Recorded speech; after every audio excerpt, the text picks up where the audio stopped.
It's time once again to slip into your camo, grab your bow, and join us out in the field for another episode of the Up North Journal, presented by PSE Archery. The Up North Journal crew is knocked and ready to rock for another exciting adventure. So let's step outside and hit the trail. This episode of the Up North Journal podcast is brought to you by PSE Archery, Black Eagle Arrows, Scent Blocker, Killer Food Plots, Cabela's, Spot Shooters, Antler Action, Family Traditions Tree Stands, Tom's Custom Turkey Calls, and Badass Slingshots. Welcome back to another episode of the Up North Journal podcast, everybody. I'm host Mike Adams, sitting in the warm cabin tonight with Dan DeFall. Warm cabin. We got the window open. The window's open. Dude, I'm roasting in here. It is warm in here. Did you take a log off the fire? You need to. We should, and you know what? Hey, a big shout out for having the Up North Journal in the paper. Yeah, you like that? This is kind of neat. Yeah, we made our local paper. They are doing something on podcasting, and they got our name from a friend of ours. So right, a big shout out to the Tri-County Times. Yeah, and thanks, Billy, for passing that name along. We appreciate it, and right. sharing the good word about podcasting. But everything going good with you? Yes, everything is going well. Had one of those weeks, and I'm glad it's Sunday night, and I'm in the cabin. Yeah. But dude, turn the heat down for goodness sakes. It is roasting. I saw Joe Conyers, Kansas. It's 86 degrees and he's running his air conditioning. Wow. Yeah. Okay. Rubbed in, Joe. Yeah. Thanks. So, appreciate that. Here it's 46 and we're about ready to. Hey, but you know what? We're podcasting tonight, and actually we got a guest on tonight. We kind of teased this a little bit ahead and told everybody out there who we're going to have on tonight, and we've got none other than Drew Youngedyke from MUCC. You with us tonight, Drew?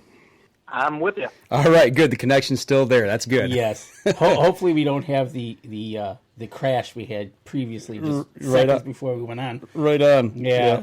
So, Drew, welcome to the show. Well, I appreciate you having me on, guys. Absolutely. When we're talking to the editor of the MUCC magazine. Speaking of MUCC, let's just dive right into some stuff here. You're with MUCC, sure. But for people listening across the nation, obviously around the world, they're like, MUCC, what's MUCC and what's it all about? People in Michigan know, but just briefly give us a thumbnail sketch of what MUCC does for Michigan Outdoors. Absolutely. So MUCC is short for Michigan United Conservation Clubs. And MUCC was founded in 1937, and we're kind of like what our name sounds. We're United Conservation Clubs, which means that we're basically the umbrella statewide group composed of all the local sportsmen's clubs from around the state. Okay. And they got together and formed us back in the 30s, basically to make sure that hunters and anglers have a voice at the state capitol. Mm-hmm. And so we represent hunters and anglers from across the state, make sure that our voice is heard with the DNR and with the state legislature. Okay. 1937, that wouldn't happen to coincide with the Pittman-Robertson Act for any strange reason, or was it just luck? I think what it was is there was that burgeoning conservation ethic going on at that time. It was a year after the National Wildlife Federation was founded. Uh-huh. Ducks Unlimited was founded in the same year. It was kind of one of those years where I think sportsmen from around the country realized that we really need to get together to preserve the natural resources that we have, and getting together and forming these groups is a way that we can do it. Right. So I think one kind of snowballed and started the other, and when it happened at the national level, the Sportsmen's Clubs of Michigan said, hey, that can work for us too, and they formed us. Yeah, that's kind of cool that all these big outdoor groups have kind of all formed about that same time. Like you said, they realized that the outdoors is important. We need to preserve it, and we're kind of up against that right now with some stuff going on. We'll talk about that a little bit later in the show. But how did you get involved with MUCC? I mean, you've been there about 4 or 5 years now, you said? Right, a little bit over 4 years. Okay. Before that, I worked with the Michigan League of Conservation Voters, doing policy and communications work, and really kind of looking at the environmental decisions that the Michigan Supreme Court makes. And before that, I was in law school, before that, college, and before that, I was, growing up in northern Michigan and hunting and, running around outside and trying to fish a little bit, but I've never been very good at that part of it. So. Okay. Well, let's get back into your background a little bit there. You said northern Michigan. I mean, how did you get your start in the outdoors? Was it somebody in your family? How old were you? Kind of run us through that about your background. Sure. So, I grew up in Central Lake, Michigan, which is in Antrim County. And in northern Michigan, really, everybody just plays outside, It's it was a different time in the 80s. We didn't have, at least I wasn't allowed to have a video game system. So, right. We just ran around outside in the woods. And I guess it really started from there. I remember camping out. My aunts would take me and my cousins camping out at Barnes Park and up in the UP. We went up every summer to a family cottage on Cheney Lake in the western Upper Peninsula. And, my great uncles would teach me how to fish. And, when I was old enough to hunt, I think I was like 11 when I first started learning how to use a .410 shotgun, and took hunter safety at age 12. Back then is when you could start small game hunting squirrels around the acreage that we had out in the country. And you just, with your buddies, you just kind of run through the woods and hang out. And high school comes along and your attention gets diverted a little more on sports and girls and that kind of thing. But in college, I got back into hunting, and my dad took me to our deer camp on Beaver Island. So that was really, I think, what did it. I'd fish in the summer with my grandpa. My grandpa started that deer camp, and going up there, it had that kind of that old conservation feel of a deer camp, and you guys know what that's like. It's old camos and faded blaze orange stuff and red wool plaid stuff hanging on the wall, and pictures from the 60s and 70s. And, there's just kind of that lore, that feel, that feeling of being out in the middle of the woods, in the middle of a swamp, in the middle of an island, in the middle of a lake, just totally isolated and insulated from modern society. And I really took to that. So I think that's really what kind of sparked my interest in it.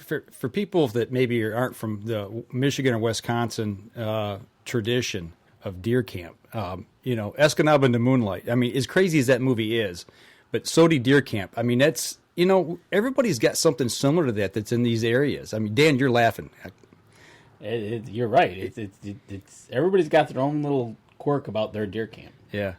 Well, speaking of quirks, what was the one of the mainstays of your camp? Quirk, crazy, or just different that maybe other people might not have at their deer camp, but there's got to be something that sticks in your mind. Well, to start with, the fact that it was on Beaver Island. That's pretty cool. If you've ever been to Beaver Island, it's a different place. It's kind of like the Wild West out in the middle of Lake Michigan sometimes. So there's the phrase that I think everybody has at deer camp, and that's what happens at deer camp stays at deer camp. So some of the quirks we can't talk about. And frankly, I was out this morning shooting field shoot, archery shoot at my club, Tomahawk Archers, and I was shooting with some of the guys from the Traditional Bow Hunters Association of Michigan, and they all get together at deer camp, and they were talking about that rule: what happens at deer camp stays at deer camp. So I told them, well, except for at our deer camp, and I said, in that case, what happens at deer camp ends up on the pages of Michigan Out of Doors, so be careful. But as far as the deer camp on Beaver Island, aside from the things where you get together, you play euchre, you play poker, there's, a certain meal that the same camp cook has been cooking every year since the 70s and that kind of thing. But what really did it for me is the fact that my grandpa had started it. When I go there, I learned to still hunt from my dad, who learned to still hunt from my grandpa. I was still hunting the same swamps and learned how to do that, the same swamps that my dad was hunting in the 80s, the same swamps that my grandpa was hunting in the 60s. And I imagine that's probably not totally unique to some folks, but that was the thing that was unique to me that did it. That was the hook, that really drew me in. Okay, let's take you back into when you were first starting to hunt, or maybe not. What's the most memorable hunt that sticks in your mind? I mean, the one thing and it could be your first hunt as a kid. It could be, the biggest deer you ever shot. What's the one thing that sticks in your mind about hunting? The one that just comes to the forefront if somebody asks you. The first one is not my first hunt, but it was my first deer, and I didn't get my first deer until I was 20. I had a doe tag for deer camp over on Beaver Island, and this was my first year to deer camp. My grandpa had lived in Wyoming. He had moved back from Wyoming a couple years earlier, and he hadn't been back to deer camp since the 70s when he started it. So my dad had been a member the whole time. So it was his first time back in a long time. It was my first time hunting since, I was probably 15. And, I was in a tree blind, and a doe came through, and I shot it. And of course, not really knowing what I was doing, I started tracking it right away and kept pushing it. Okay. All right. It laid down instead of letting it. I was so excited. I kept going after it. It was in the snow, so I could follow its tracks real good, and I just kept pushing it. And finally, it laid down, and so I was, heart beating out of my chest. My dad had heard the shot, so he came and kind of met me there and showed me how to field dress it out. But I think it was just the look on my grandpa's face. His grandson getting his first deer, his first time back at the camp that he had started decades earlier. That's my most memorable one. I mean, as far as the actual hunting part of it, I've had ones that were much more challenging, much more rewarding as a hunt goes. Like the first deer that I still hunted with my bow. But as far as memorable, it doesn't get better than being with your dad, with your grandpa, them seeing you do that, and having that family connection to hunting. That really sticks out. That's pretty cool. If your grandpa hadn't been back at camp in all those years, he comes back, and that's definitely got to be a special memory. Absolutely. So very cool. Well, I tell you what, we're bumping up here close to our first break. We've got to know a little bit about you and who you work for. We come back. We want to delve into a couple things that you're passionate about, and some of the things that's going on right now across the nation that directly affects the Great Lakes. So we're going to step outside. Sounds good. We'll be right back after this. PSE Archery has always dominated the speed category. Now, the most revolutionary cam system ever to hit the market has perfected the shooting experience. Introducing PSE's Evolve Cam System, featuring extremely high let-off capabilities and the smoothest draw cycle in history. No other cam system has ever delivered this level of total comfort and total control. Experience PSE. Experience performance. Throughout human history, one notorious killer has remained at the top and claimed more lives than any war or natural disaster combined. Mosquitoes. It's time to arm yourself and protect your family this season with Scent Blocker's new Bug Blocker for insects. Lasting up to 8 hours, Bug Blocker not only repels biting mosquitoes that can carry the West Nile virus, but other biting insects, including chiggers, biting flies, gnats, and ticks which can carry Lyme disease. Field tested by outfitters and guides from Alaska to Alabama and everywhere in between. The results are in, and Bug Blocker flat out works.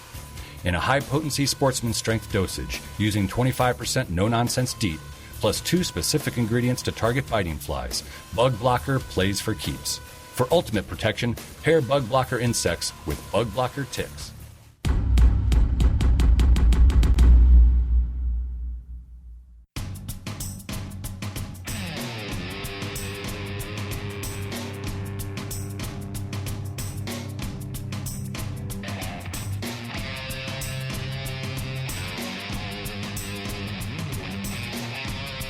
Welcome back, everybody. Still live streaming here at the Up North Journal, sitting in the cabin. Dan, you haven't taken the heat down any yet. You know what? It's still hot in here. I drank my coffee already. Yeah, we got coffee, and I'm roasting in here, man.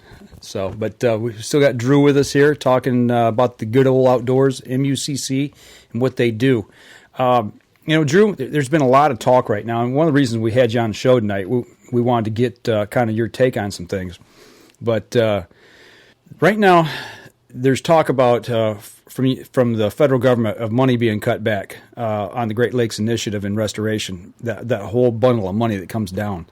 From MUCC's standpoint, what are some of the ramifications if this money is not allocated? I mean, what are we really up against, and what are we looking at? Well, what we're looking at is fewer projects getting done to restore the health and water quality and fisheries of the Great Lakes. Okay. Understand that most of the things that we're doing with this money now, and when I say we, I don't mean MUCC itself. We actually don't run these on-the-ground projects. Those are done by multiple agencies and partner groups. But what they're doing is fixing problems that were created decades ago, and they're trying to get things back the way they ought to be as far as the way that water flows, the stream quality, the water quality. There's a great example of, I think it's close to $20 million has gone in overall, and $8 million of this has been for dam removal on the Boardman River in Traverse City. Okay. And what they're trying to do is restore the natural flow of the river, because when you don't have a natural flow of the river, fish can't move upstream to spawn. There's the water quality, there's sedimentation issues, and, think about something like the Boardman River that connects to Grand Traverse Bay, connects to the Great Lakes. Everything that happens there affects the Great Lakes. There's $7 million that's going to reconnect this year that was allocated to reconnect a wetland floodplain at the mouth of the Muskegon River and Muskegon Lake. This is one of those areas of concern that had decades of industrial pollution. The $7 million, and a lot of it goes to, frankly, bulldozer work. A lot of water quality work and wetland work is bulldozer work. It costs money to run those bulldozers, costs money to pay people to operate them. Right. Well, that's going to restore the water quality of Muskegon Lake. It's going to take it off the 8 areas of concern. And projects like this happen all across the Great Lakes. And when projects like these happen all across the Great Lakes, what you do is you improve the health, the habitat, and the water quality of not just the lakes themselves, but all of their connected inland waterways. And what that does is it's better fish and wildlife habitat. It's better for the natural resources that it's our job to defend and advocate for. And so when you talk about something like the Great Lakes Restoration Initiative, in a perfect world, we wouldn't need it because we wouldn't have made those mistakes of polluting those waters decades ago. But we did. And because we made those mistakes decades ago, it's up to us now to fix them. When you talk about the Great Lakes Restoration Initiative, it's a federal pot of money, and some people say, well, it ought to be just the state, where it happens that ought to fund it. But the Great Lakes are an international resource or an interstate resource, and when you talk about something that affects more than just one state like the Great Lakes, then it becomes a federal issue because, it's not like there's a separate governmental entity that encompasses just the Great Lakes state. The Wisconsin, Minnesota, Michigan, Illinois, Indiana, New York, Pennsylvania, it's not like they have their own governmental body that has the authority to tax its citizens for something. You have the federal government is a union of individual states. So once something is bigger than affecting an individual state, now it becomes a federal issue and it becomes a federal responsibility to put forward. That said, this Great Lakes Restoration Initiative, the projects it funds aren't solely funded by that initiative. What those funds do is they help leverage other funds. They help leverage state funds, local funds, foundation, nonprofit funds, and then all those groups work together to get these projects accomplished. But without that influx of that federal money, you wouldn't have that match from all these other locations to be able to get these projects done. Right. Yeah. I think a lot of people think of the Great Lakes. They obviously think of Michigan because Michigan's so effective. I mean, we're surrounded by 4 of the 5, but they forget about the other states that do border or touch it. Yeah, it's got shorelines. All the way from Minnesota, like you said, all the way over to New York. There's a lot of states involved. But talking about Canada even, I mean, do they put money into this initiative? Do they do it on their side as well, or do you have any information on that? Right. There's a intergovernmental body called the International Joint Commission that's been in place for going back decades. And what they do is that's the commission along with the Great Lakes Commission that works together to say, okay, you're spending this in the U.S., we'll do our part over here in Canada, and we'll work that out. So, that's the way that they get together and they work out making sure that, if we're taking care of it in the U.S., they aren't tearing it apart over in Canada and vice versa. So, there's intergovernmental cooperation there. Okay. All right. Before you were talking about the Boardman River, I've actually fished that river, so I know where that's at. I kind of understand what you're talking about and what's going on there. I know you're with MUCC, but looking at, these federal funds, for somebody, maybe, do you know about any other bigger project going on in other states that would directly affect people here in Michigan or the Great Lakes themselves? Or are you mainly just educated on what's going on here in Michigan? I've got to imagine you know about more than just here. Right. So I'm most familiar with the projects that happen here in Michigan. What I know is that those same types of projects that are happening in Michigan, those same types of projects are happening all over the Great Lakes. So I'm talking about individual $7 to $8 million projects. Since 2010 or 2009, sorry about that, there's been over $2 billion of projects funded throughout the Great Lakes. So I'm just giving you a couple of examples that have happened in Michigan. Those are just a couple examples out of hundreds that have happened all across all of these states. Those are just the ones that I'm more familiar with from being here in Michigan. Okay, I'm going to throw a question at you. Why should somebody maybe out west, let's say Arizona, New Mexico, Texas, why should they care about the Great Lakes? Why should they worry about what we're doing up here? I mean, we're spending federal dollars, and they're like, well, why are we spending money up there? Well, so much. Well, maybe we need to do something down here, but why should they care about that water, that body of water up here? Well, first of all, it's 20% of world surface freshwater that we're taking care of as a country. So that's one of our country's responsibilities. But when we fund something regionally, like the Great Lakes Restoration Initiative, the reason that somebody in say Colorado or Wyoming ought to care is because they're going to have their own regional issues. They're going to have their own issues that deal with perhaps the water quality of the Colorado River, the water quality of the Platte River that flows in between states. And they may need issues that require federal funding that affects, say Colorado, Utah, and Wyoming and Idaho, for instance. There might be an issue that affects them. And we're going to support them here in Michigan because it's our shared country's natural resources, the natural resources of our country.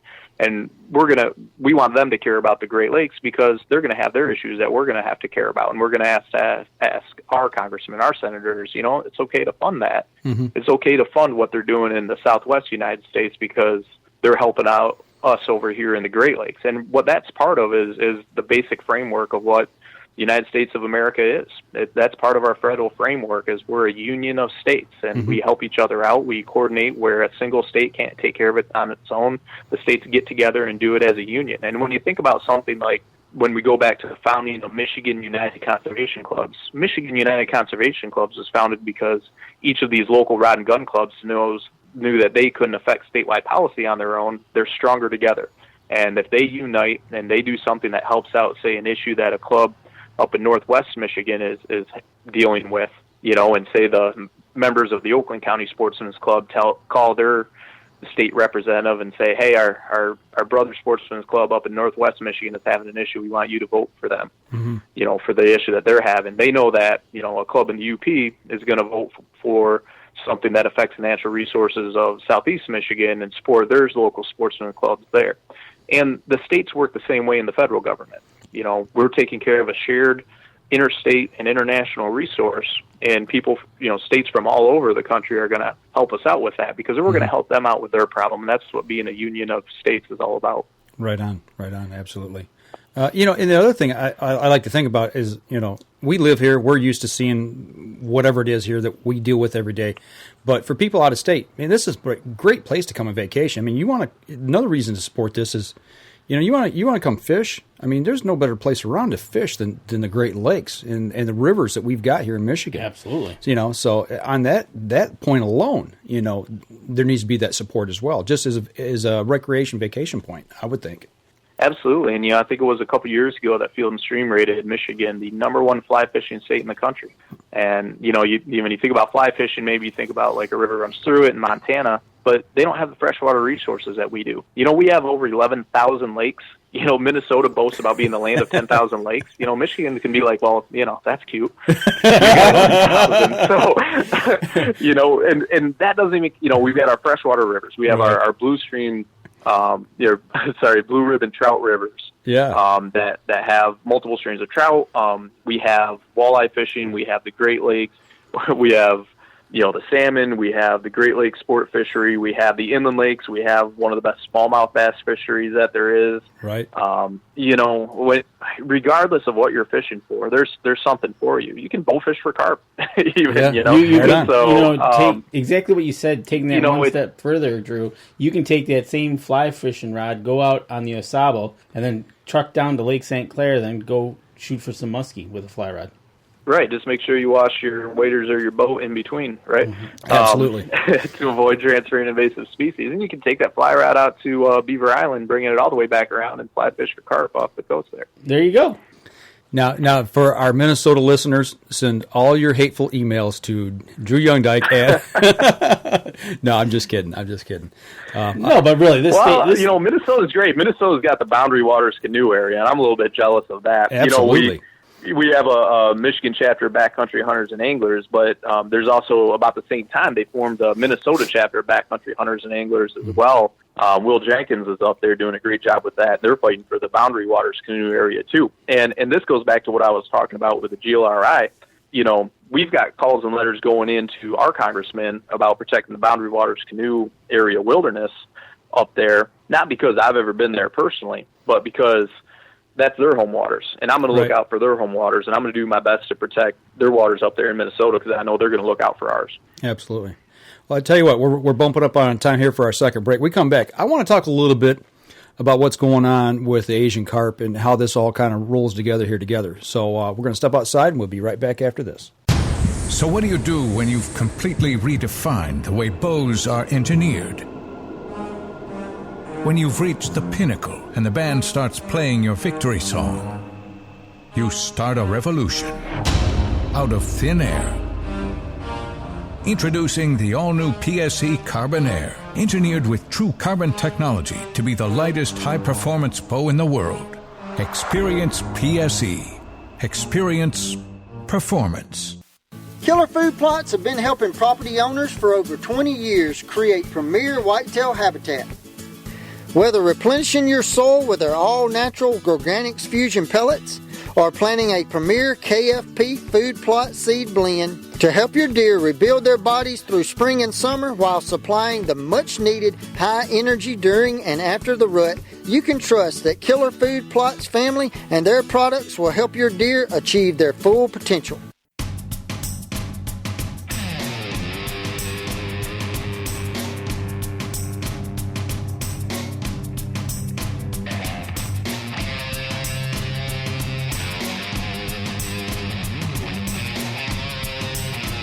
Welcome back, third segment of the show. We're talking about fishing. We're talking about the Great Lakes. We're talking about saving our waters here in this area. And we're also saving it for our future. Absolutely. You know, our kids, our grandkids, their kids. It's, I always like to think when I go into the woods or the water, I always leave it better than when you got there. Yeah, I know exactly how you're feeling. If it's even just picking up a little bit of litter, cleaning something out of the water, whatever, it's just even that little bit. It's just leave things better. And I think we got a responsibility to do that. Do you know what irks me the most? What's that? It's when I go fishing and if I'm off of a dock and I look down in the water and I see a worm container. A worm container, that just or a beer bottle or a beer can. Chase me. Those things just drive me up a wall. Especially, really, you could not just take that container 25 feet over that garbage can. Right on. Yeah. Right.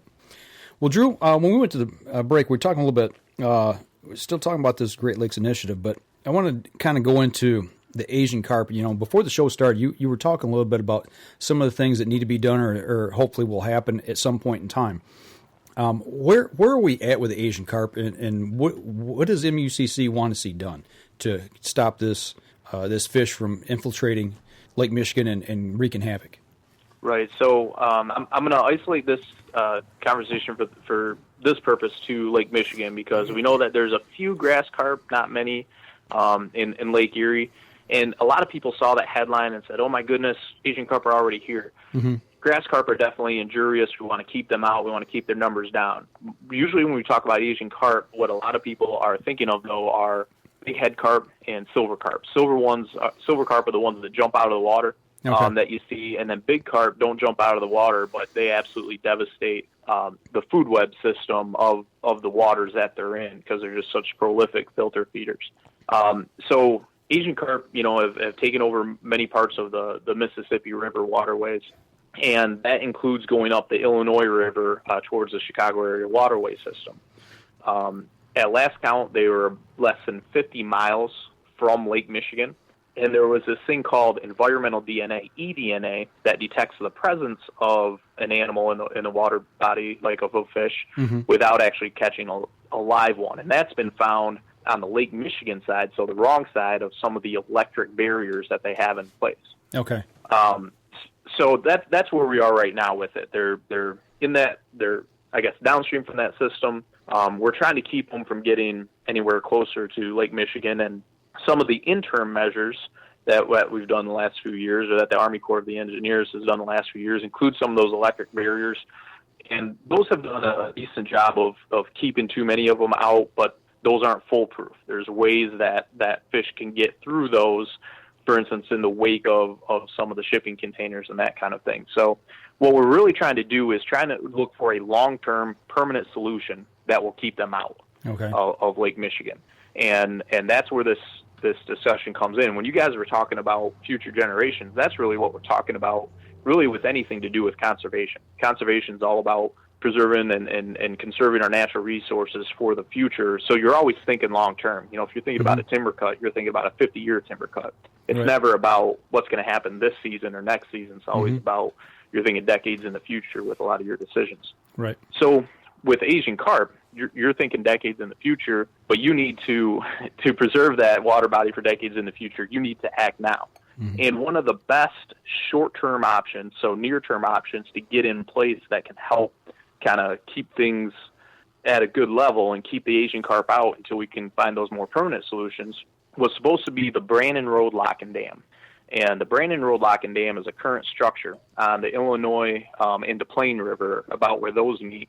And if you think about like a choke point before the waterways open up for the Chicago area waterway system, that's kind of a choke point where if you can stop them from there, you can stop them from getting into that larger water body system closer to Lake Michigan. Okay. So the Army Corps of Engineers had been directed by Congress a few years ago to study ways to redo that, and they were scheduled to release a plan for updating the Brandon Road Lock and Dam a couple weeks ago. And on the day before it was supposed to be released, we heard that the administration had ordered them to delay the release of that plan. And this was a couple days after the lieutenant governor of Illinois published an op-ed saying that we shouldn't do this plan because it will disrupt some of the Chicago area barge traffic. So what we want to see happen in the short term is we want that plan released, because we want to see what's in that plan. We want to see how much it's going to cost. We want to see how feasible it is, because if that plan is a good way to keep Asian carp from getting closer to the Lake Michigan in the future, then we need to move forward on rebuilding that lock and dam. That's infrastructure, that's jobs, but mostly what that's doing is that's preserving the fisheries and that water body for future generations. And because if we don't get something in place now, there may already be a fish or two in there, but if we don't get something in there now, then you're going to see larger quantities of those. And there's a critical breaking point at some point of where there's naturally reproducing population where the genie is too big to put back in the bottle. Right. And it's really a race to try to, even if a couple get through there, it's a race to try to block them before, Pandora's box gets opened and you can't put them back in. Makes sense. Absolutely. What kind of timetable do you think that we're looking at here? I mean, if they were to be able to get this report and be able to look at it, how long would it? Let's say they were to get a report. I mean, obviously we don't know what's in it or the project, the scope of it, but generally speaking, are we talking like maybe 5 years? Are we talking 10 years? What do you think there? Yeah, we're still talking a few years, and that's why it's so important to get that out now, because that timetable never gets shorter. And so the longer you delay the release of the plan, the longer you put off that timetable. So it's going to be a couple years before anything can get built, because there's going to be a public comment period. There's going to be a scoping period. This is assuming that we decide to move forward with this. We have to release the plan. There's a period for public comment, a period for review, a period for putting out bids, a period for getting all the necessary permits, working with all the governmental entities. There's appropriating the money to get it done. That's gonna take a few years, and that's going to take a few years no matter what. But if we start that now, it's going to be a few years from now. If we don't start that for some indeterminate amount in the future, it's just going to take that much longer. And that whole time, the fish are still there. The fish aren't going away. You might delay the plan, but you're not delaying the fish. Right. So they're not going to be stopping. We need to get these preliminary steps in now, and that's why kind of the shortest way to think about this is release the plan, stop the carp. Release the plan, stop the carp. And if we don't get this plan released, soon, then what's going to happen is this can just keeps getting kicked down the road to future generations. What we end up with is we leave those future generations with a diminished fishery. Absolutely. Looking at the federal government, and right now, I mean, we know the proposed budget cuts. I think was it $300 million that was in that budget, I believe, to go to the Great Lakes Initiative this year. Right. So it's been $300 million, and where I am encouraged though is the Great Lakes congressional delegation, and this cuts across both parties almost unanimously. Republicans and Democrats in the Great Lakes states are saying no, we want full funding, and they've also signed a letter saying we want that Asian carp plan, Banner Road Lock and Dam plan released. Okay. So the congressional delegation of the Great Lakes has been in lockstep on this. They've been great on this, and I think they've really proved that this is not a partisan issue. This is a Great Lakes issue, and I think when it comes to something like the budget has to be approved by Congress. Right. And I'm encouraged that our congressional delegation will make sure that that's in there, but they're only going to do that if they know that it's a priority to their constituents. So when we encourage the calls and letters to your congressman, it's not to wag your finger at them because they're with us on this. It's just to remind them that you care about this and you want this to remain a priority for them. Yeah, going along with that, going right back to what we said earlier, why does somebody out west care? This is some of the things we need people that are listening to this show from all across the country. Get a hold of your congressman and let them know, that this is important to you as well as the people in Michigan or the Great Lakes area. Let them know you want them to vote in support of this. Right, and when I hear about stories like Bears Ears, the national monument out west, mm-hmm. the reason that I've voiced my support for keeping that national monument, I may never visit Bears Ears, mm-hmm. Myself, right. but I know that it's important, and I know that when the folks that visit out there, the folks that hunt and fish and rock climb out there, mm-hmm. see that Great Lakes folks are supporting their issue, they're going to support ours. So that's where that becomes important too. That's right. Don't think about just yourself. We're in this whole thing together. Absolutely. So. You know what? I tell you what, we're close to our last break. Let's go ahead and take our last break. When we come back, I want to kind of shift directions a little bit and take. I got a question for him, anyways. Okay, you want to answer? Well, you can ask it. No, in the next. Okay, section. All right. We'll step outside. We'll be right back after this. I shoot PSE because I like one pin to 40 yards. I shoot PSE for the perfect combination of feel and performance. I shoot PSE because you can shoot lighter poundage and increase arrow speed. I shoot PSE for the fastest bows on the planet. I shoot PSE because my livelihood depends on my bow. I shoot PSE because better engineering makes a better bow. I shoot PSE. I shoot PSE. I shoot PSE. I shoot PSE. Experience PSE. Experience performance. Throughout human history, one notorious killer has remained at the top and claimed more lives than any war or natural disaster combined. Mosquitoes. It's time to arm yourself and protect your family this season with Scent Blocker's new Bug Blocker for insects. Lasting up to 8 hours, Bug Blocker not only repels biting mosquitoes that can carry the West Nile virus, but other biting insects, including chiggers, biting flies, gnats, and ticks which can carry Lyme disease. Field tested by outfitters and guides from Alaska to Alabama and everywhere in between. The results are in, and Bug Blocker flat out works. In a high-potency sportsman strength dosage, using 25% no-nonsense DEET, plus 2 specific ingredients to target biting flies, Bug Blocker plays for keeps. For ultimate protection, pair Bug Blocker insects with Bug Blocker ticks.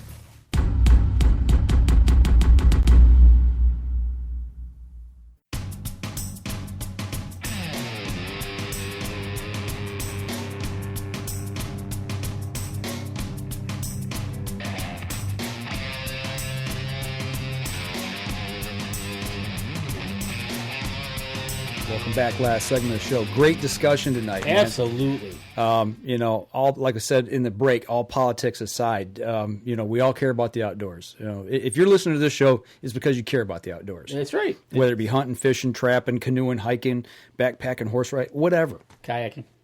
There you go. So this all goes together. Mountain bike riding. All this stuff. So we've got to work together. You actually got to work together to get this all. United we stand. Divided we fall. There you go. Well, Dan, before we went to the break, you said you had a question for Drew. Go ahead. I got a question for Drew. He's now the editor of MUCC magazine. Mm-hmm. Drew, with the world of social media, and I've been a lifelong member of MUCC since '91, and before that, I remember going every year to sign up at Outdoorama. How have you seen the magazine change since you've gotten foothold of it, from what you've known in the past to where you are today? Well, the first thing I did when I got a hold of it is we made a major change to it. We used to be 6 times a year, 60 pages, and a lot of folks remember when we were a monthly magazine probably over 10 years ago, but that's been about 10 years. Mm-hmm. With social media, with electronic communications, we recognize that there is no way that we can compete with the pace of news about what's going on in the outdoor world that happens, that we can get out through social media, through electronic communications, through our email system. We can never do that as fast with a print publication as we can with electronic communication. And so rather than fight against that, what we decided to do is reformat the magazine so that rather than trying to compete against that, it complemented it. So what we've done with the magazine is gone to a quarterly journal publication, but we beefed up the size of the magazine from 60 pages out to 100 plus. What that allows us to do is do more long features, more in-depth features. We can put more different topics in a single issue. And what that does now is we know that we're not going to bring you the latest breaking news in Michigan Out of Doors. You know, when we launched Michigan Out of Doors back in 1947, a monthly magazine was about as quickly as you were going to get that out. Absolutely. But now we're doing that through our weekly e-newsletter that we send out, the Michigan Out of Doors update. You're signed up for your email system. We're putting things out daily, multiple times a day on our Facebook pages, you know, on Twitter. So you can get the latest breaking news there, and then we go into kind of a more in-depth look at it and look at the outdoors every quarter in the Michigan Out of Doors magazine. That's awesome. Oh, speaking of that, now that we talked about it and talked about the organization, somebody out there that's listening wants to join MUC. How would they go about doing that? Really easy. So if they're listening and they're listening to a podcast, I'm guessing they probably have internet access. So you just go to mucc.org. And there's a little button that says join, and you enter in your information, and you can join right there. Awesome. You know, looking at MUCC and what they're doing now, we've talked a lot about fishing. We've talked a lot about the Great Lakes and all that. Besides that, what's on MUCC's agenda right now for Michigan here that's important that may be coming up this year that maybe some people might not know about that you guys are fighting for? Well, you know, we just approved our list of proposed conservation policy resolutions that will be going to our annual convention. And that doesn't mean that they're MUCC policies yet, but it means that these are the ones, and there's 17 of them, that all of our affiliated clubs that send their delegates are going to debate and vote about whether or not they ought to be our policy. Mm-hmm. A couple of those touch on some issues that we've been dealing with lately. And I think what we're going to see coming down the line in the near-term future is really kind of a rerun of what we faced in the last legislative session. And that's playing defense on issues like public land and aquaculture. Mm-hmm. So with Great Lakes aquaculture, we're going to want to make sure that we continue to keep those out of the Great Lakes. When it comes to public land, we want to make sure that we keep it and don't sell it, and that we manage it with a deliberate strategy that we say, okay, this is where we want it, this is where we don't. We have a DNR management plan, and let's not stray outside of that to sell off places where we hunt and fish. Okay. Cool. Gotta like that. You do. Shifting gears a little bit, I mean, you talked about public land. I know it's near and dear to your heart. We're talking MUCC right now, but, you mentioned backcountry hunters and anglers just a little while ago in one of the segments earlier. We've talked about this on the show a little bit, but, kind of give a thumbnail sketch about what your involvement is with that group. Sure. So I've actually been an individual member of backcountry hunters and anglers for about 5 or 6 years. So even before I started working at MUCC. Okay. And the reason I joined backcountry hunters and anglers is that's the way that I like to hunt. The way that I enjoy hunting is I like to backpack as far from the road as I can get. And then still hunt on public land. And you can't backpack, still hunt public land backcountry if you don't have public land backcountry, and that's what they advocate for.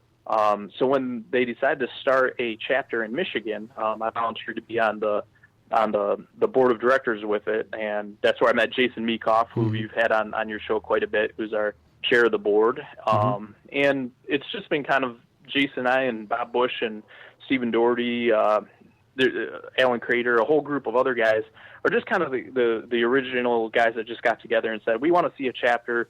We're willing to kind of donate a little bit extra of our time to help get it organized and get it off the ground. That's awesome. It is. And it just kind of goes with everything we've been talking about tonight. Keeping it public, keep it clean, preserve it for future generations. That's where it's at.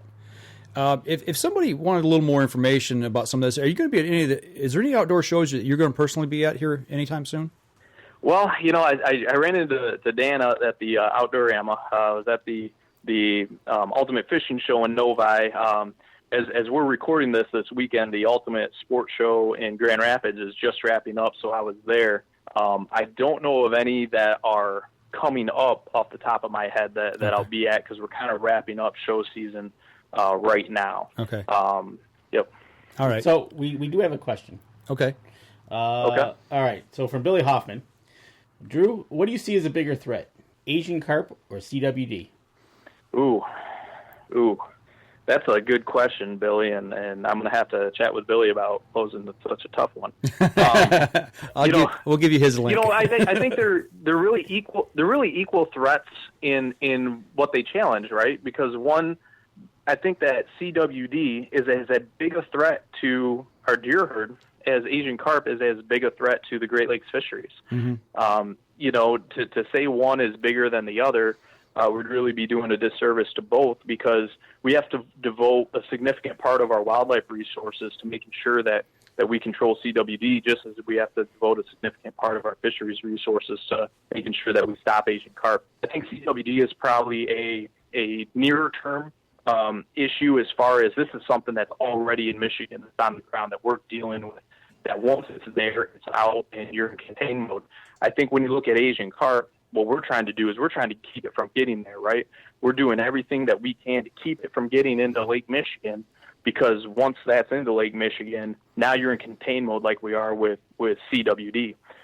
Back in 2002 or so, we tried to rewrite, and we had resolutions from MUCC trying to rewrite the rules about captive cervids and develop the first CWD plan to make sure that we kept it out of Michigan. And up until a couple years ago, we held the line on that. It only takes one. It only takes one CWD positive deer infecting others. It only takes, a few Asian carp getting through that barrier to wreck that fishery. So they're really parallel issues that we have to take both of them extremely seriously, and we need to devote resources to both. Right. Absolutely, and I think what the answer is, depending on who you ask. Is it your land division guy or is it your water division guy? I'll tell you who it's most important. Right. So. If you're a hardcore deer hunter and you don't fish much, you're probably going to say CWD. If you're an angler and, you only deer hunt because, it's not a good time to fish, then you're going to say Asian carp. But from a conservation standpoint, they both are. It's a yes. And they both need to be treated seriously. Absolutely. Yeah. And looking at CWD, that being on the ground now in Michigan, it just scares the crap out of me. I mean, literally. But so does Asian carp. And, is it here? Well, we talked about that. Is it in Lake Michigan? Are they not? Maybe in small numbers. But both of them have the potential to really be bad. Do some bad things to the state of Michigan, and to the wildlife. It scares the crap out of me, to tell you the truth. I hunt up in the TB zone, and we know kind of what we're dealing with there with that. But CWD is a whole different ballgame. True. With the prions laying on the ground and saying you can't get rid of it. You got to dispose of the soil. All those different things that go along with that dynamic. And is it in a captive herd or is it in the wild herd? And what happened recently up. Was it Mecosta County? That last Mecosta, right? Yeah. Okay. And then that whole dynamic around that case, with the guy getting deer heads and taking them in, that whole deal, man. It's like, is it in the wild herd or is it not? We really don't know. Truthfully, where it. Do you know anything more on that case? Has anything else come out of that recently? Other than just no, the findings? Because they're still investigating it, and as they should, they're not releasing information until they've confirmed it and their investigation is complete, and that's appropriate. I think really what something you said reminded me of this, and this is the fact that with both of these, there are no easy answers. Right. And that's why they become so important to take these seriously, because there are things that we're going to have to do to prevent the spread of both CWD and Asian carp that are going to hurt. There are things that are going to cost an industry a little bit of delay in money, like the shipping industry in Chicago, and they're going to protest against it. They're going to push back against it. And sorry, but that's just the way it's got to be if we're going to keep these out of the lake. there are things with CWD that you're going to hear from captive cervid operators, some of them, not all of them. I never want to paint with a broad brush like that. And there are things you're going to hear from some hunters in that area that it's going to hurt. It's going to hurt to have, wildlife services take out a whole lot of deer to make sure that CWD is spreading to even a wider area. Right. It's going to hurt to have increased restrictions on captive cervid operators. For them, that means more money that they're going to have to pay, as far as, double fencing or whatever that might be. Right. And they're going to protest against that.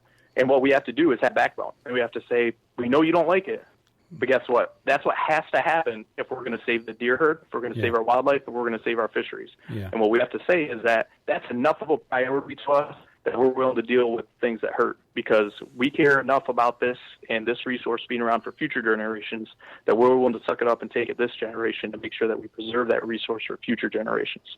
That's a great statement. That right there, there you go. In a nutshell, is just, it puts the cap on what we've been talking about tonight. Dealing with certain things in the outdoors, and it doesn't matter what side of the fence you're on. Even at my own camp, some deer hunting practices that we're changing.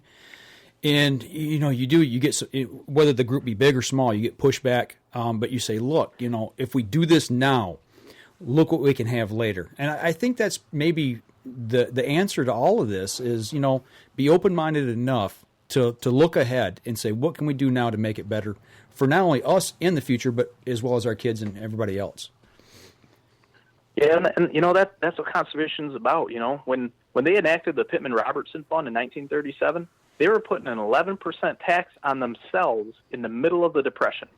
Yeah, I didn't even think about that. Right? They weren't saying, it's Depression, we're all short on money, we can't afford it. They said, no, this resource is important. We know that we're not going to see it here in 1937. We know that generations from now, in the 80s and 90s, are going to see the benefits of what we're going to do. But we're going to tax ourselves 11% in the middle of the Depression because it's the thing that we have to do now to make sure the resources are around for future generations. And it's going to hurt, but we're going to do it because it's the right thing to do. And that's that's the kind of mindset that we need here and now, here in 2017. Absolutely. Absolutely. And you know what? And we're talking Asian carp, and Patrick Cloyd, who is from Illinois, and he said they were so bad there, he can't even go on the river without a helmet. I've heard that. Yeah. Imagine that in Michigan, huh? Yeah. So, it's been a great discussion tonight. We will run up here towards the end of the show. We're going to sign off on the podcast. And if anybody's got a question right now, go ahead and post it real quick, and then we'll wrap up our live stream as well. But for the podcast portion of the show, Drew, thank you so much for being on the show tonight. It's been very educational for me. And I know Dan's got a lot out of this as well, and hopefully our listeners do too. But, absolutely. You guys out there. Thank you very much for having me on, guys. I really appreciate the opportunity. Oh, not a problem. Anytime. We'll get you back on again here, hopefully, at some point and talk about this some more. But, guys and gals out there, if you care about the outdoors, join your local sportsman's group, join your local conservation clubs and groups and things of that nature, and get a hold of your state reps and your national reps, and let them know how you feel. A voice goes a long way. We've done some things, and they have listened. So make sure you guys get out there. And as always, if you're on the water or in the woods, shoot straight and be safe. Again, until next week. This episode was brought to you by PSC Archery, Black Eagle Arrows, Scent Blocker, Killer Food Plots, Cabela's, Spot Shooters, Antler Action, Family Traditions Tree Stands, Tom's Custom Turkey Calls, and Badass Slingshots. Thanks for listening, and join us again here next week. Until then, remember, as we always like to say, if you're out on the water or in the woods, shoot straight and be safe. Until next week on the Up North Journal.